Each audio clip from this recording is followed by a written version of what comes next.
بسم اللہ الرحمن الرحیم۔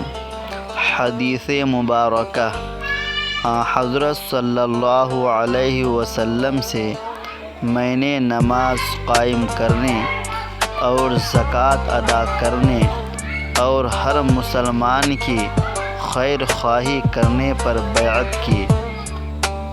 حضور پاک صلی اللہ علیہ وسلم اس حدیث پاک میں نماز قائم کرنے کے متعلق عرض فرمائی ہے اور زکوٰۃ ادا کرنے کے بارے میں ارشاد فرمائے ہیں کہ جن پر زکوٰۃ واجب ہے ان کو چاہیے کہ اپنے مال کا زکوٰۃ ادا کریں، اور ہر مسلمان کی خیر خواہی کے بارے میں ارشاد فرمائے ہیں کہ اس پر مجھ پر بیعت کرو، کہ ہر مسلمان کی بھلائی چاہو، اپنے لیے جو چاہتے ہو اپنے بھائیوں کے لیے چاہو۔